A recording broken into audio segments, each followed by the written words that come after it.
Good morning and welcome. Patriot Radio News Hour, Joe and Jason, live on this Monday. I hope it finds you well out there. Daylight savings time. You know, we don't do that in Arizona, so we really never have to worry about it. But now we are on, Arizona's now on mountain time. So Arizona and Colorado are now on the same time. California will be an hour behind, and we move closer, I guess, to the people in the Midwest, in the East Coast, and it's a huge pain in the fanny for a lot of people. But for us here in Arizona, I know every year they talk about, hey, we should get rid of this.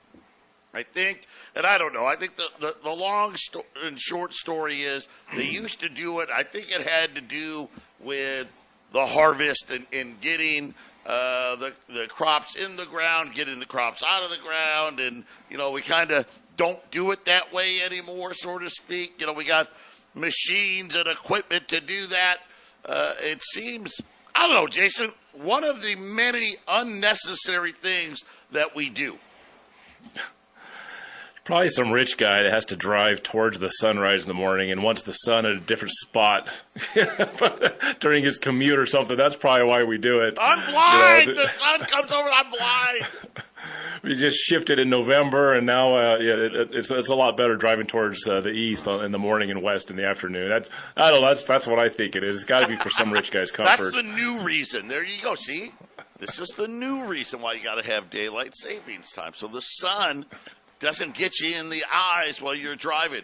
800-951-0592. That is our toll-free number. The physical delivery of wealth insurance. Of course, the website at allamericangold.com. And we had the fifth bank failure over the weekend. Matter of fact, it was done Friday after the markets closed. Citizens Bank in Sac City, Iowa, not a very big bank, only had a few branches, $66 million worth of deposits. But, you know, here's the funny thing is, according to the paper, they got caught up in some bad trucking loans. That seems to be what did. So here we talk about, hey, commercial real estate's going to do people in, and in this bank, it was trucking loans. Of course, the trucking industry, you know, we've had, two major bankruptcies in trucking. What was it, Mazaric, the largest shipbuilder in the world? They just laid off 10,000 people. You know, it's kind of giving you all the warning signs. But you know what happened is this wasn't one of those things you could bring to the Fed. Right, so the Fed, they'll take your mortgage-backed securities, right? They'll take treasuries, right? Loans to trucking companies. Apparently, that's where they draw the line, Jason.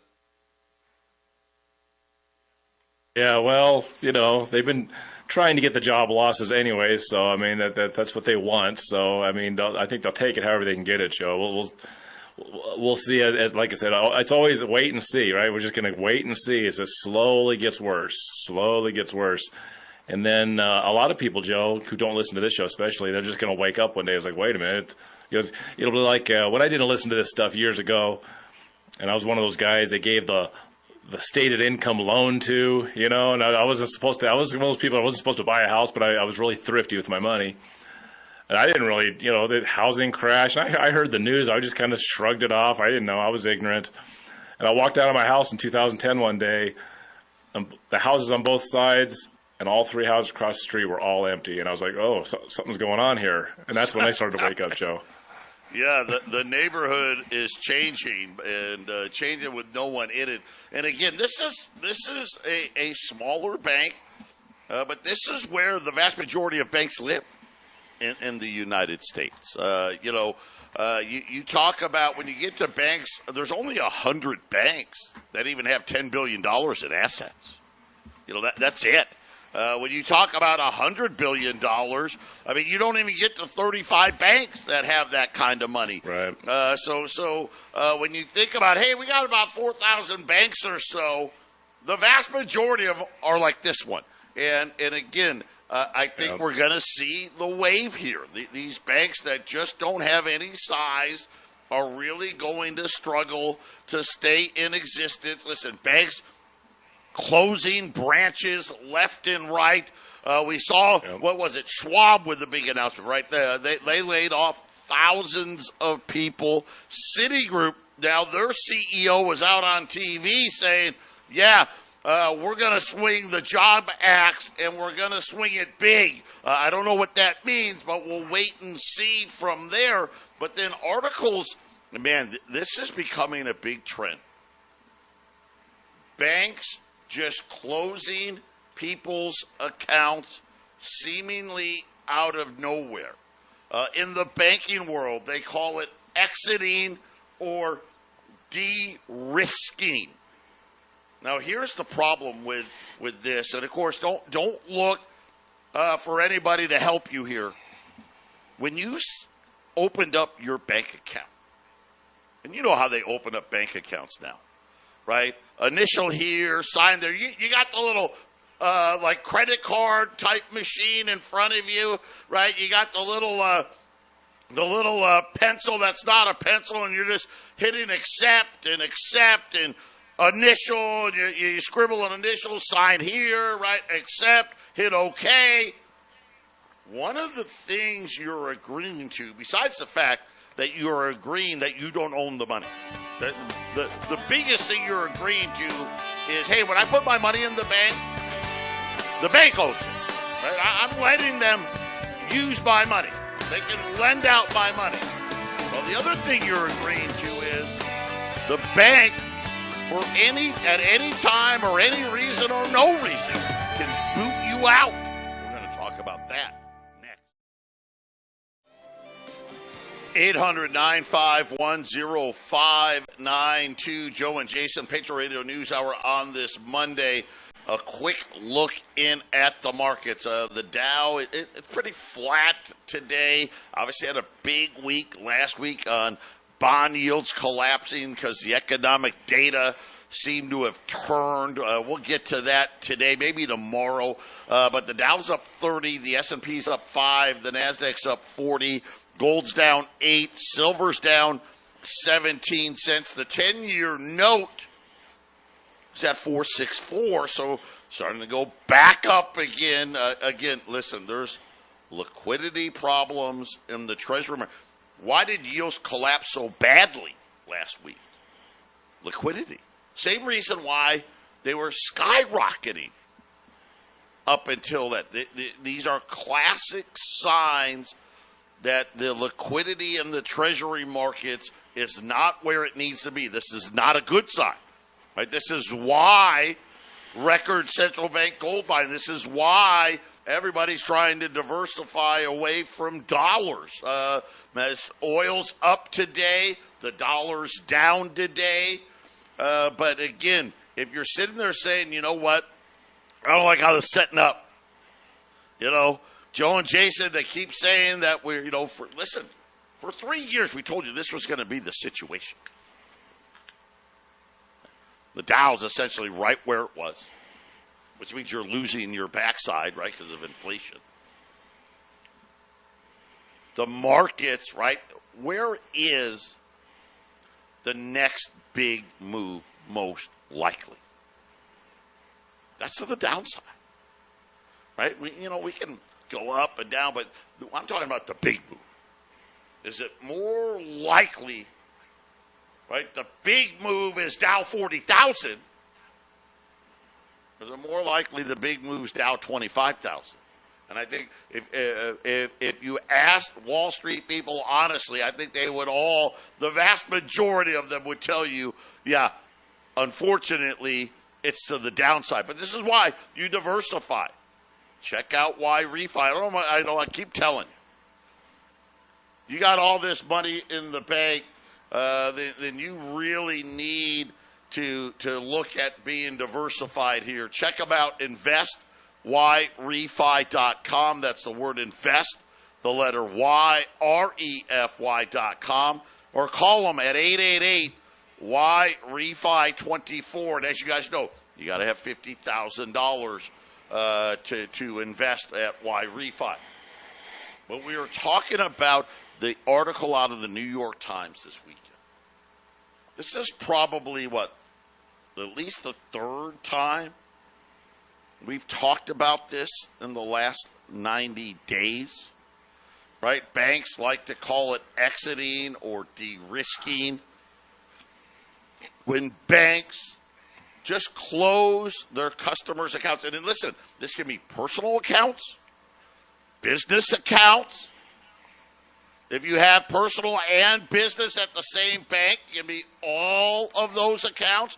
Normally what goes with it? Credit card accounts, line of credits, right? Everything that you have. The bank will essentially say, we're done.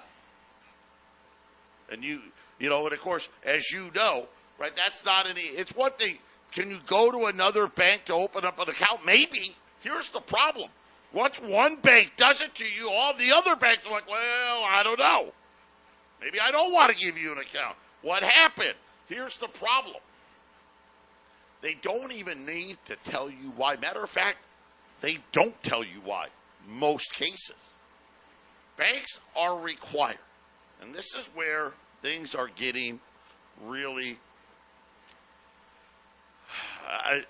messed up, if you will. Now, remember the Patriot Act?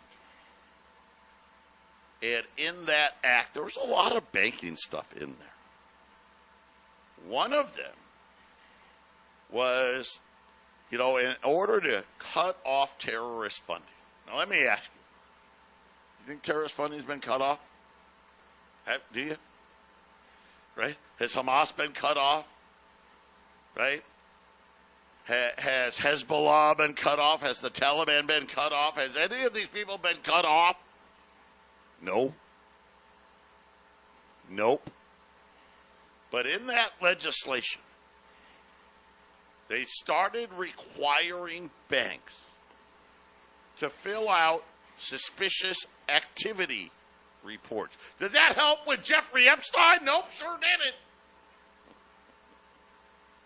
What is a suspicious activity report, or SRA?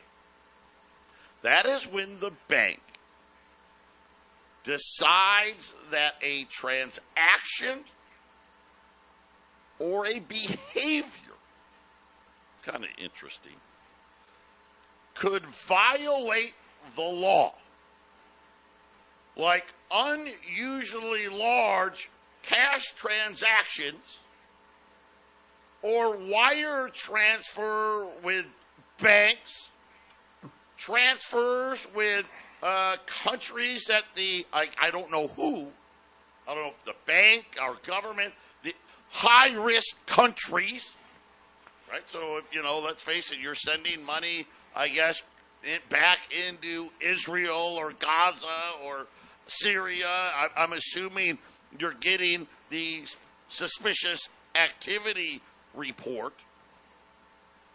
We told you about a bunch of businesses. One was like a jewelry store, gold shop, pawn shop, kind of like a 3-in-1, right? Hey, we sell jewelry, we do some gold, we do some pawning, right? A lot of these businesses being thrown out. But what did I do? Well, we just don't want your business. Sorry, right? That's all they need to do.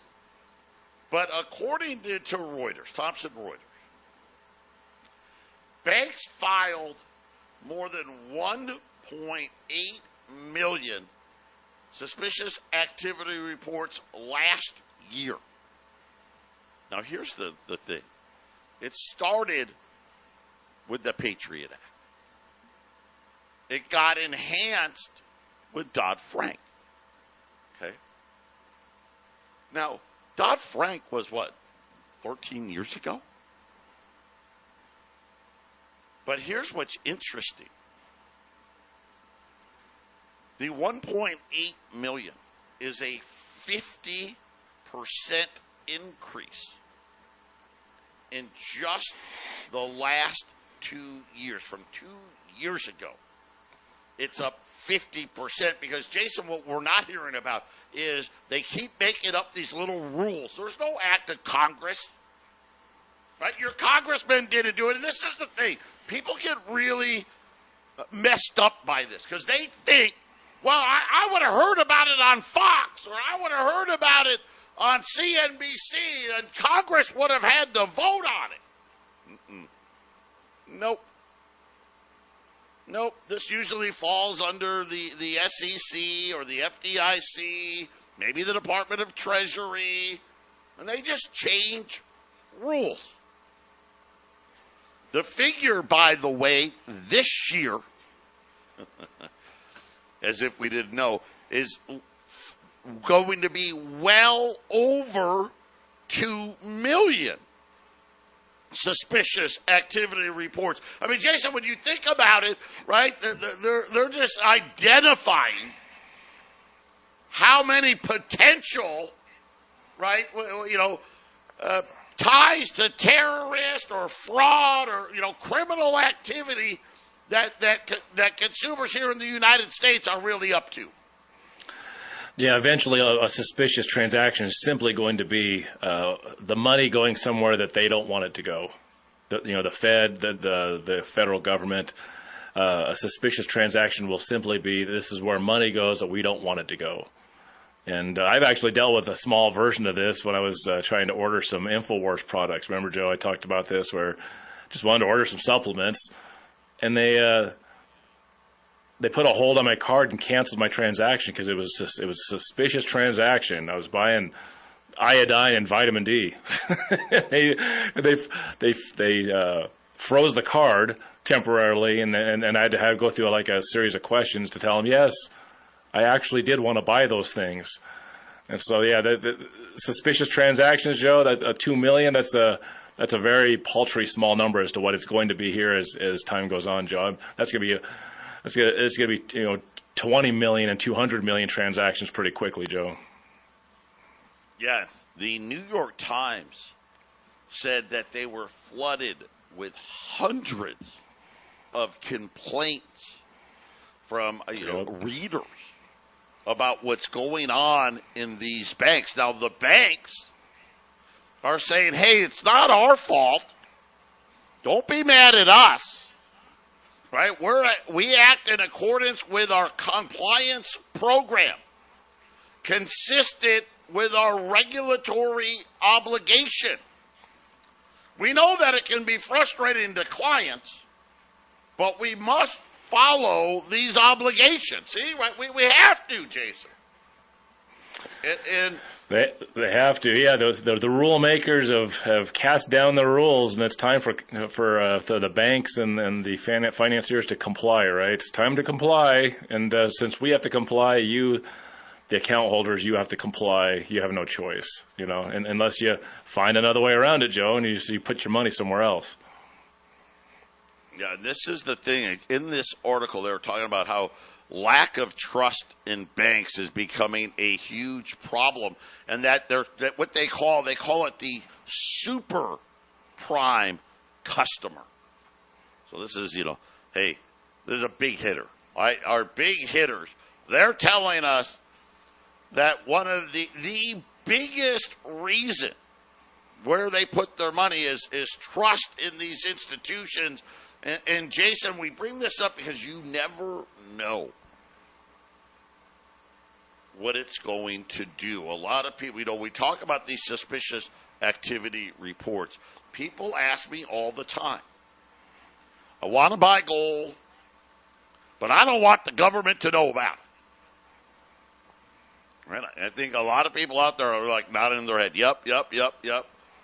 And I'm just going to go to the bank, and I'm going to say, let's just say you got $100,000 in your account. I want $10,000. Suspicious activity report, automatic. How about $5,000? Suspicious activity report. It can be as little as $500. What? Listen, if you're not a person who normally goes to your bank and says, I'd like to withdraw money, right? If that's part of what you do, I go into the bank once a week and withdraw $500. The bank, their system, their software system is sophisticated. They're now looking for patterns. That's what he does. That's what that guy does. Nothing unusual. Now, if you did that every week, and then all of a sudden you go in there one week and say, I want 20 grand, suspicious activity report. Right? If you're, and again, now this is a new thing. Because it was one thing, okay, generate your report. How do you know you're getting one? You don't. Here's a good rule of thumb. The teller starts asking you questions. And what I mean by that is, especially if you're asking for a large sum of cash, what are you using it for? What do you need that for? A lot of people are like, oh, look, none of your business, nosy. Right? Because their little screens flashing a thing saying, hey, suspicious activity report. We'll be back with more. 800-951-0592. Joe and Jason, we're talking suspicious activity reports after the article in the New York Times about banks going wild and shutting down people's accounts without warning. And they don't have to give you any warning. And this is why I said it's more dangerous today. Not only are they generating more of these reports than ever, and let's face it, the last major piece of legislation passed by the government was Dodd-Frank. See, but it's all these rule changes that if you are made aware, it's on the small print on an online statement, right? I mean, they don't really have to notify you of anything, do they? But this is why I say it's more dangerous now. Because in the past, you mean, so what? Yeah, generate your report. I'm not doing anything illegal. It's fine. I'm doing it.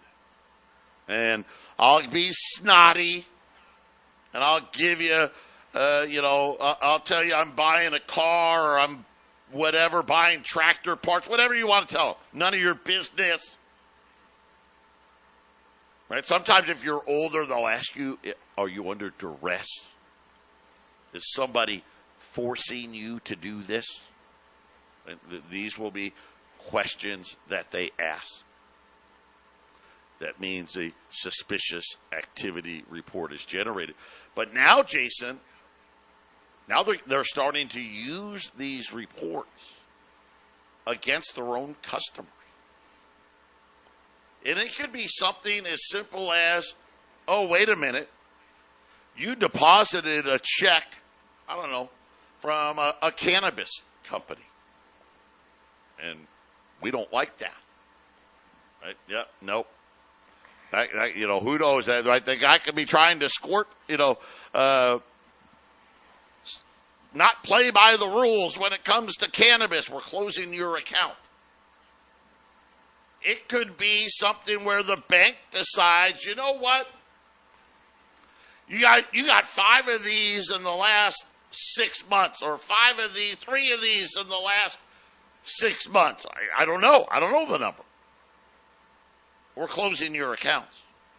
It could be something where somebody wrote you a check, a neighbor. Who knows? Right? Maybe you're doing a fundraiser, or you're whatever. Maybe you had one of those little parties at your house, a Pampered Chef party. And some neighbors came over. They brought some friends. You really didn't know them. They wrote you a check. And the bank's like, well, wait a minute. That person's under investigation for fraud. suspicious activity. But now, what makes it worse, Jason, is before the banks would just, okay, we did our job. We sent the report goes to the IRS, it goes to the Treasury, right? The FBI, the CIA, Homeland Security, they can all have access to it. But now, because the banks are saying, now this is what the banks are saying. They've changed all the laws and essentially have told us that you better start closing these accounts. And this is what's happening to thousands of people seemingly are having their accounts closed, Jason, for doing nothing. Really, for just, I don't even know what I did. Right. And just getting that title, the suspicious activity, that probably sets forth a whole new set of rules as to what can be done, Joe, because obviously if you don't have suspicious activities, they'll probably leave you alone, but the algorithm or the bank teller and their set of rules after typing certain things into the computer, once it's determined, it's kind of like a domestic terrorist, Joe. Once you get titled as a domestic terrorist, then you fall into that Patriot Act you were talking about earlier, and suddenly you're stripped of all kinds of freedoms because you may be a danger to society. And it's used to be the punishment came after the crime. Instead, the suspicion's now what gets you in trouble. You're convicted before, and you have to prove your innocence after. And when it comes to finances and bank accounts, that can be life-altering when things get shut down. And then you have to go after the fact and prove that you're not a suspicious person, that you're just, the average guy just trying to make your way. And you did one purchase or one, deposit or one withdrawal that was hit the algorithm, and suddenly you have to live with this like McCarthyism. Now you're a communist and you need to be investigated, right, Joe? It's turning the average American citizen. It'll turn, I like the scenario you said earlier. This turns citizens against your friends against friends, family against family. Hey, I took a check from you, dude. My bank account went haywire. I ain't doing any business with you. I'm not taking money from you. I mean, think of how much that shuts down the average relationships, commercially or friends and family, Joe. It's a bad situation. It's a bad situation when they. It's funny how we're not supposed to title or categorize, races or genders and all this pressure we have to step on, we're walking on eggshells by our speech. But yet they can sit there and say, you're suspicious activity. They can label you immediately. It's funny how they can label, but man, do we have to walk on eggshells with our speech, right, Joe? And it just shows you who's really in control, doesn't it? Well, and again, according to the New York Times, who... Listen to this. They examined over 500 cases and said, by and large, these customers weren't notified. They've never been told why their accounts have been closed, but it gets worse. It says that in these, often banks take weeks to send their balances. In other words, hey, your account's closed. You can't have access to your money. It's not like they hand you a cashier's check and say, okay, go find another bank. Nope. The vast majority of time, the bank will take weeks to release your money. At the same time, they've cut off your credit cards, right? They've essentially prevented you from doing business. Even for people, that bank gave me, I have other money, right? I've got other bank accounts, right? I've got gold. I can call Joe and go to Patriot and get some money. But here's the thing that really is tough when talking about businesses, Jason. Businesses weren't even able to make payroll, right? Because they just shut their accounts and didn't release their money so they can pay bills. Yeah. We'll finish up with this when we return. 800-951-0592. Final day for silver dimes and quarters. They're on sale. The dimes are $100. The quarters are $200. And then we have the 1/10 ounce American Gold Eagle on sale today. $250 if you buy 50 or more. They come in tubes of 50 from the mint. 50 or more, $245 at 800-951-0592. And just in case, you know what? These 10,000, they may be good to hang on to. Yeah, good coins. Right? Maybe you get your account closed, and the bank's going to hold your money for 10 days. Hey, I can go down to Joe and Jason. I get a quick $2,500, right? I'm going to sell 10 ounce and get some money so I can operate while I'm getting a new account. For all of you out there that think, well, if I just do less than $10,000, I'm golden. That's actually worse. Banks have gotten very, very smart. The New York Times, talking about federal law requires depositors fill out a form when they're depositing or withdrawing more than $10,000, right? This is why a lot of people say, well, I'll stay under it. In attempts to avoid this number, the authorities and account holders they deem are engaging in structuring.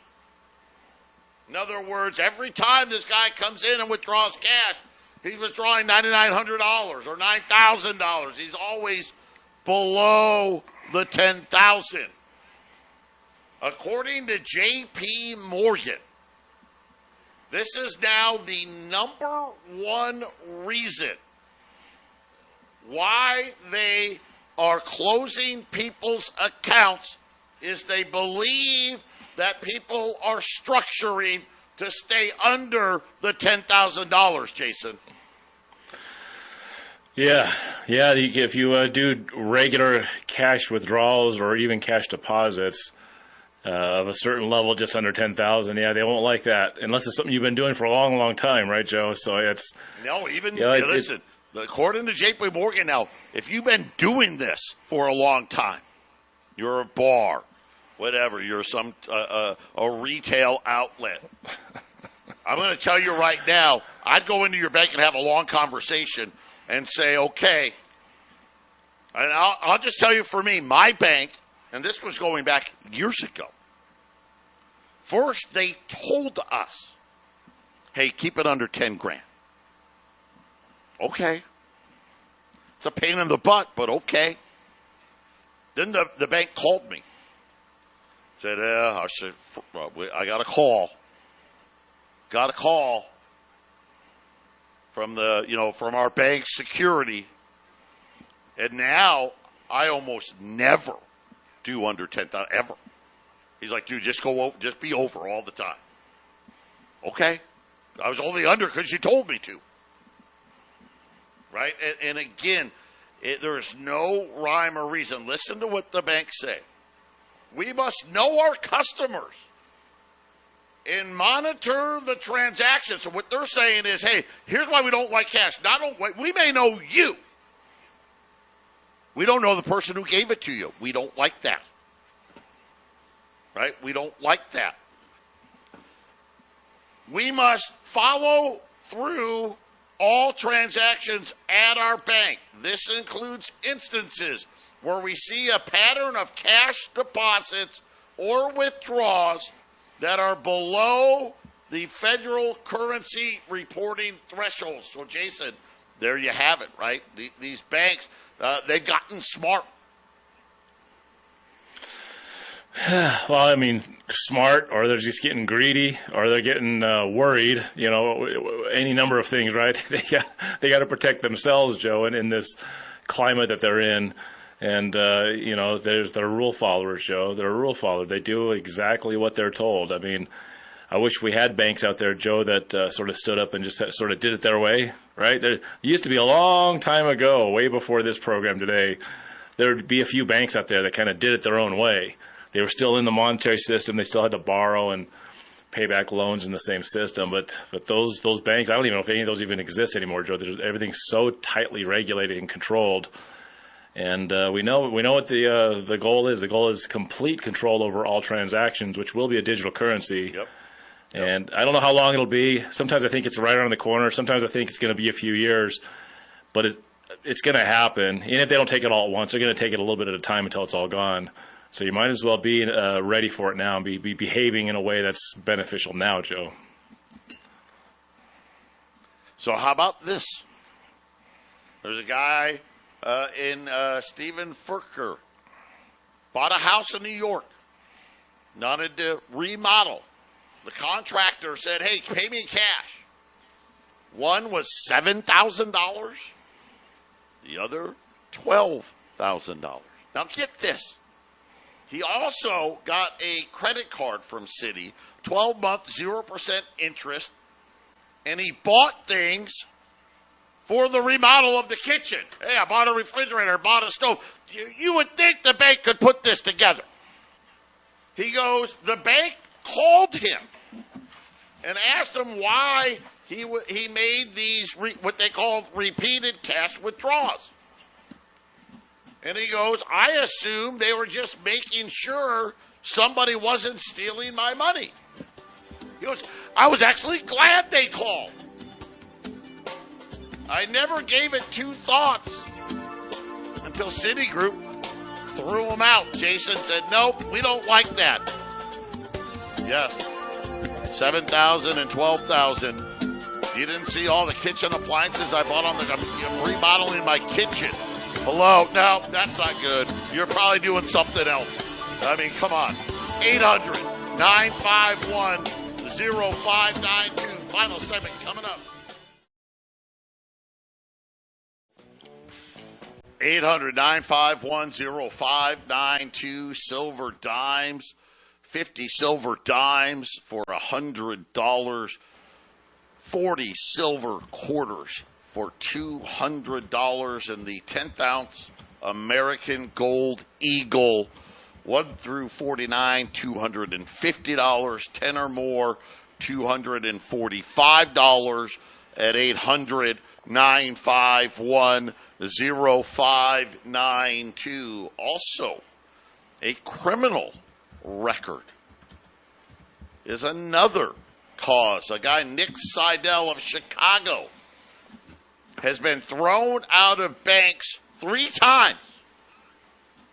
The last time, so he got dumped by Chase, then BMO Harris. Then he went to the next bank, and he actually developed a relation. I'm sorry, BMO was, Fifth Third. So Chase, Fifth Third, now he's at BMO. He became friends with the branch manager there.